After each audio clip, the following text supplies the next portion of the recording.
मेरे दादा की वजह से हमारे ख़ानदान की साख खराब हो चुकी थी, लेकिन मेरे वालिद गिरामी, अल्लाह जिनको जन्नत नसीब फरमाए, उन्होंने अपने आप को मेहनत की भट्टी में झोंक कर मुझे स्कूल और यूनिवर्सिटी का रास्ता दिखाया। सबा यानी कि मेरी बीवी से मेरी पहली मुलाकात मेरी यूनिवर्सिटी में ही हुई थी, जहाँ पर सबा से मेरी नज़र मिलते ही मोहब्बत के क्यूपिड ने मुझे ज़ख्मी कर दिया। सबा का ताल्लुक़ एक निहायत ही अमीर ख़ानदान से था, इसलिए मेरी कभी सबा से इजहार मोहब्बत करने की हिम्मत ही ना हुई। लेकिन वो कहते हैं ना कि अगर इश्क सच्चा हो तो इसका असर दूसरे इंसान तक भी पहुंच ही जाता है जिससे हम मोहब्बत करते हैं। मैं था जो सबा से कटने की कोशिश करता, लेकिन वो थी जो अपने तर्ज अमल से मुझसे जुड़ने की कोशिशें किया करती थी। जल्द ही मैंने मोहब्बत का इजहार भी कर दिया। उसके बाद हमारी मोहब्बत परवान भी चढ़ गई और हमारी शादी का रिश्ता भी पक्का हो गया। अब उससे शादी करने के लिए मुझे अमीर बनना बेहद ज़रूरी था, क्योंकि मैं जानता था कि सबा के वालिद वालिदा यानी कि वो अमीर ख़ानदान के लोग अमीर की मखमल पर टाट का पैबंद पसंद नहीं करेंगे और वो नहीं चाहेंगे कि उनकी बेटी किसी गरीब से शादी करे। और अब अमीर बनने के लिए मुझे आला तालीम हासिल करने की ज़रूरत थी, मगर शायद किस्मत को ये भी मंजूर ना था। इतने में ही उसी दौर में मेरी वालिदा का भी इंतकाल हो गया और मेरे वालिदा की मौत ने वालिद साहब की रही सही हिम्मत को भी तोड़ कर रख दिया। कुछ दिनों तक तो वालिद साहब चुप रहे, लेकिन उसके बाद उन्हें ये छोटा सा घर वीरान लगने लगा। चुनांचे उन्होंने फिर मुझसे शादी की जिद शुरू कर दी और अब वालिद साहब के मिजाज में काफ़ी चिड़चिड़ापन आ चुका था। मैंने टालना चाहा कि जैसे तैसे इन सब बातों को टाल दूं और वो मेरे रिश्ते देखने लगे, क्योंकि उन्हें ये घर अब सूना सूना लगने लगा था। उन्होंने मेरे से साफ कह दिया कि बेटा, अब मैंने तुम्हारे लिए एक लड़की देख रही है और तुम्हें उससे शादी करना है। चुनांचे वालिद साहब की जिद के आगे मजबूर होकर 2011 में मेरी शादी भी करा दी गई उसी लड़की से। अब मुझे ये मालूम पड़ चुका था कि जैसे ही मेरी शादी की खबर मेरी मोहब्बत सबा को मालूम पड़ेगी तो वो मुझसे नफरत करने लगेगी, मुझसे दूर हो जाएगी, वफा के मैदान में मुझसे जफा का शिकवा करेगी, मुझसे नफरत करेगी, मुझसे नजरें चुराएगी। लेकिन मेरा अंदाज़ा बिल्कुल पूरी तरह गलत निकला और एक दिन मेरी मुलाकात सबा से हो ही गई।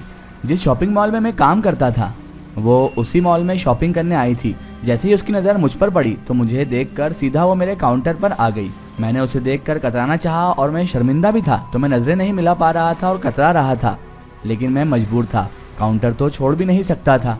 और फिर सबा मुझसे कहने लगी, मैं मानती हूँ कि तुमने शादी कर ली है, मगर मेरा दिल नहीं मानता। मैं क्या करूँ, मैं मेरे दिल के आगे मजबूर हूँ। ये आज भी तुम्हारे लिए ही धड़कता है, तुमसे ही मोहब्बत करता है। और वैसे भी मोहब्बत तो रूहों का ताल्लुक़ है, इसमें जिस्मानी मिलाप का कोई भी तकल्लुफ़ नहीं होता है। सच्ची मोहब्बत तो वही है जहाँ रूहें मिले, ना कि जिस्म। मेरी दुआ है कि तुम हमेशा खुश रहो। मैं हमेशा यही दुआ करती हूँ कि अल्लाह तुम्हें हर खुशियाँ दे।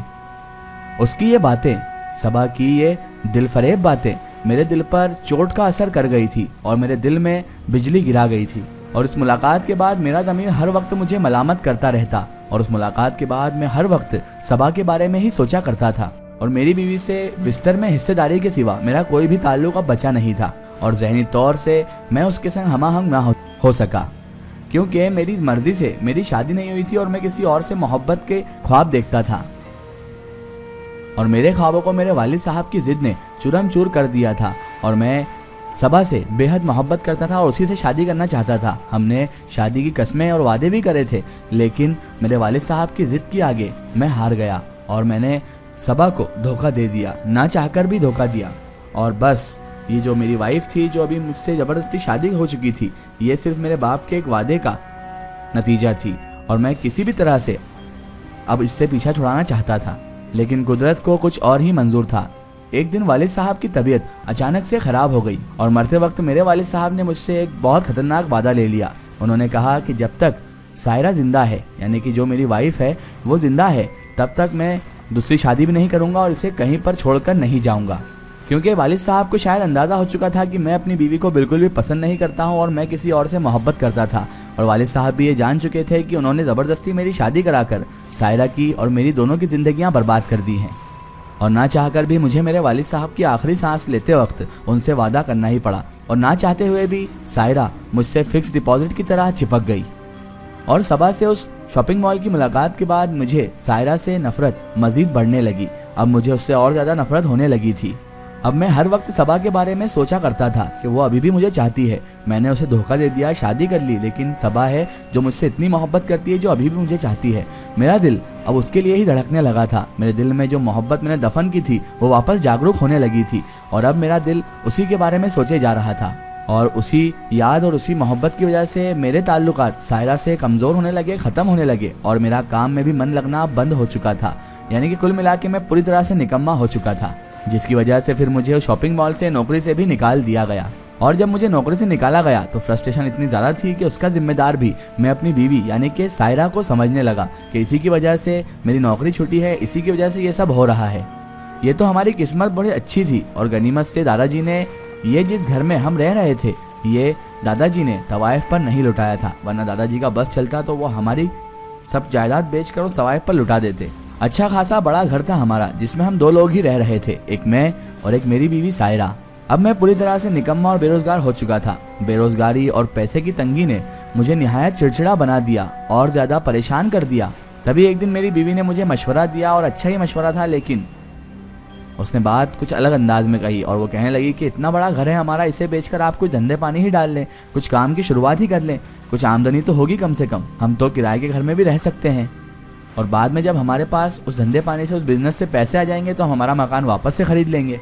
सायरा की बात जिंदगी में मुझे पहली मर्तबा दिल पर लगी थी और मुझे उसी वक्त फील हुआ कि मैं बहुत ज़्यादा ज्यादती कर रहा हूँ इस बेचारी के साथ। इसकी क्या गलती है, ये तो मेरे वालिद साहब का उस वादे का किया धरा है। मेरे इतने जुल्म होने के बाद भी लेकिन वो वफा की पैकर यानी कि मेरी बीवी सायरा एक शिकवा अपनी जुबान पर ना लाती और कभी उसने मुझसे रूठना या कभी उसने मुझसे गुस्सा नहीं किया, बल्कि हमेशा मुझे मनाया करती थी।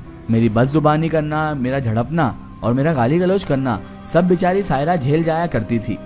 अपने मुंह पर उफ तक न लाती कि मैंने उसे ऐसा क्यों कहा और मैं उसके यहाँ ऐसा क्यों कर रहा हूँ। बेचारी सारे शत्रुहितम मेरे सहते रहती और उसके बाद भी मेरे साथ रहती और हमेशा कभी भी मेरा साथ छोड़कर नहीं जानी थी और उसके अलावा वो मुझसे मोहब्बत भी करती थी। चंद दिनों की मशक्कत के बाद मैंने एक दलाल, एक ब्रोकर की मदद से अपना मकान, पुश्तैनी मकान बेच दिया। मकान की कीमत अच्छी खासी हासिल हुई थी मुझे और मुझे यकीन भी नहीं था कि मेरा मकान 90 लाख में बिक जाएगा और 90 लाख की रकम मेरे हाथ में आ जाएगी। चुनांचे मैंने मकान बेचने के बाद सायरा को यानी कि मेरी बीवी को, जिसने ये आइडिया दिया था, जिसने मुझे तरकीब बताई थी, उसे ही मैंने भनक न लगने दी कि मेरा मकान 90 लाख में बिक चुका है और मुझे बहुत अच्छा मुनाफा हो चुका है इस मकान को बेचने से। और उसके बाद मैं अपनी बीवी को लेकर, जो कि बहुत ही मैच्योर, बहुत ही समझदार और मुझसे मोहब्बत करने वाली थी, उसको लेकर एक गरीब इलाके में मकान किराए पर लेकर रहने लगा। और जहाँ पर हम रह रहे थे वहाँ जगह जगह उबलते हुए गटर, कचरे के ढेर, छोटी छोटी गलियां और गलियों के कोने में बैठे हुए बदमाश नौजवान आती जाती लड़कियों को देखकर सीटियां बजाया करते थे। यानी कि मैंने बिल्कुल 3rd क्लास इलाके में मकान ले लिया, सिर्फ वो भी पैसे बचाने की वजह से। और मेरा दिमाग उस वक्त भी शैतानी वसवसों में गिरफ्तार था और इस इलाके में मेरा सायरा को लेकर आना सिर्फ और सिर्फ उसे तंग करना था, ताकि वो मुझे उकता कर छोड़कर चली जाए और उसे परेशान करना, उसे अजियत देना था, जिसकी वजह से मुझे जहनी सुकून हासिल होता था। मैं एक पागल तरीके का इंसान हो चुका था जो अपनी ही बीवी को अजियत और तकलीफ देकर सुकून हासिल करता था और मैं यही सोचता था कि सायरा एक ना एक दिन तंग आकर मुझसे खुद ही खुला मांग लेगी और मुझसे अलग होने का कह देगी और मुझसे जुदा हो जाएगी। मगर मेरी सारी सोच उल्टी निकली और मैंने अपनी पूरी जिंदगी में सायरा जैसी साबिर और शाकिर औरत नहीं देखी। इतना सब्र करने वाली, इतना शुक्र करने वाली औरत मैंने अपनी पूरी जिंदगी में नहीं देखी थी और मेरे हर एक जुल्म को, इतनी ज्यादती को भी वो मोहब्बत समझकर खामोश ही रही। इसका एक स्टोरी हम देखेंगे इसके अगले पार्ट में।